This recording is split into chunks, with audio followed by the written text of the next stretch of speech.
আউযুবিল্লাহি মিনাশ শাইতানির রাজিম বিসমিল্লাহির রহমানির রহিম নাহমাদুহু ওয়া নুসাল্লি আলা রাসূলিহিল কারীম আম্মা বা'দ। সুপ্রিয় দর্শক, আমরা এখন আছি বাগেরহাটের খান জাহান আলী মসজিদে। যে মসজিদটি খান জাহান আলী রহমতুল্লাহ আলাইহি উনি একজন সুফি ছিলেন এবং ইসলামের যে সুমহান বার্তা নিয়ে তিনি খুলনা জেলা বাগেরহাটে তিনি পদার্পণ করেছিলেন। তিনি এই ৬০ গম্বুজ মসজিদটি তিনি নির্মাণ করেছিলেন। ইতিহাসের পাতায় যেই মসজিদটি আজও লেখা আছে, দূর দূরান্ত থেকে নানা বিশ্বের পর্যটনে মুখরিত হয় এই বাগেরহাটের খান জাহান আলী মসজিদ।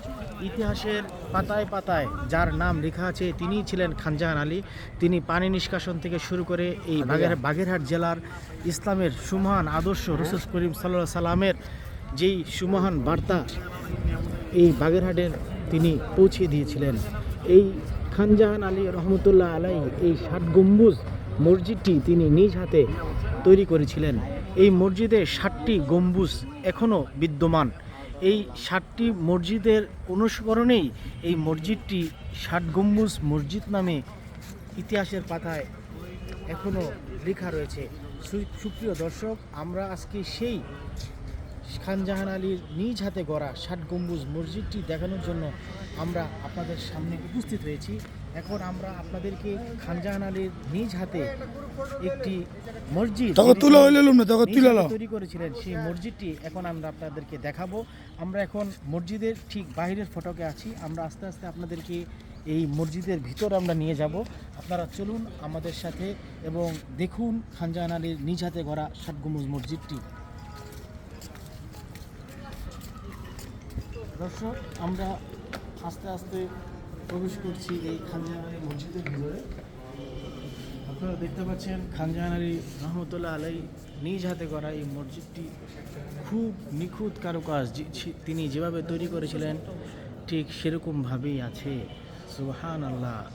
ইতিহাসের পাতায় এই মসজিদটি আজও রয়েছে অক্ষত। লোকেদের সাথে কথা বলে আমরা যেটি জানতে পারলাম, আজও এই মসজিদে ৫ ওয়াক্ত ওয়াক্তিয়া নামাজ হয়, জুমার নামাজও হয়। এটি জামে মসজিদ হিসাবে এই এলাকার মানুষজন নির্বাচিত করেছিলেন। হযরত খান জাহান আলী রহমতুল্লাহ আলাইহি প্রতিষ্ঠিত নিজ হাতে গড়া এই খান জাহান আলী মসজিদটি আমরা দেখতে পাচ্ছি। চমৎকার। তখন তিনি যেভাবে নির্মাণ করেছিলেন ঠিক এখনও ওরকমভাবেই আছে। আমরা দেখতে পাচ্ছি মসজিদের ঠিক মেহরাব। এই মেহরাবটি তিনি নির্বাচন করেছিলেন, তার হাতেই মসজিদটি তিনি নির্মাণ করেন। তিনি যেভাবে নির্মাণ করেছিলেন ঠিক সেইভাবেই মসজিদটি এখনও রয়েছে। এখানে ৫ ওয়াক্ত নামাজ হয় এবং প্রত্যেক ওয়াক্তেই পুরো লোকারণ্য হয়ে যায় এই মসজিদটি। আপনারা দেখতে পাচ্ছেন এই পিলারগুলো তার নিজ হাতে গড়া এবং এই মেহরাবটা তিনি নিজ হাতে গড়েছিলেন। এই মেহরাবটাও এখনও ঠিক সেরকমভাবেই রয়েছে।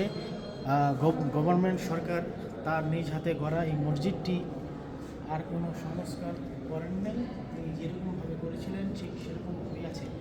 দর্শক, আপনারা একটু সামনে আসলে দেখতে পারবেন তখনকার আমলে যেরকম পাথরের ঢালাই, এই পাথরের ঢালাইগুলো এখনও আছে এবং এখানে ঠিক সেরকমভাবেই তিনি যেভাবে নির্মাণ করেছিলেন ঠিক সেরকমভাবেই রয়েছে। ইতিহাসের পাতায় আজও এই খান জাহান আলী মসজিদটি স্মরণীয় হয়ে থাকবে এবং তিনি যেরকমভাবে আসলে এখানে আপনারা না আসলে বুঝবেন না, তিনি তৎকালীন আমলে এত মজবুতভাবে এই মসজিদটি নির্মাণ করেন। বর্তমান ২০২৪ সালেও আপনারা দেখলে তাজ্জব হয়ে যাবেন যে তখনকার আমলের এত ফিটিং, এত সুন্দর নিখুঁত কারুকাজ দেখলেই নয়ন ভরে যায়। ঠিক যেন মনে পড়ে খান জাহান আলীর কত পরিশ্রমে গড়া এই মসজিদটি। আপনারা দেখতে পাচ্ছেন অসম্ভব সুন্দর। তাই আপনারা আসুন এবং আমরা এখানে পবিত্র সালাতুল আসরের নামাজ আমরা আদায় করব এবং আপনাদেরকে তখন ভিডিও করে দেখাবো এখানে মসজিদটি লোকারণ্য হয়ে যায়। তাই আপনারা যারা বাগেরহাট আসবেন অবশ্যই খান জাহান আলী রহমতুল্লাহ আলাইহি মাজার জিয়ারত করবেন এবং খান জাহান আলীর এই ৬০ গম্বুজ মসজিদটিও আপনারা ভিজিট করতে ভুলবেন না। ভালো থাকুন, সুস্থ থাকুন, নিরাপদে থাকুন। আসসালামু আলাইকুম ওয়া রাহমাতুল্লাহি ওয়া বারাকাতুহু।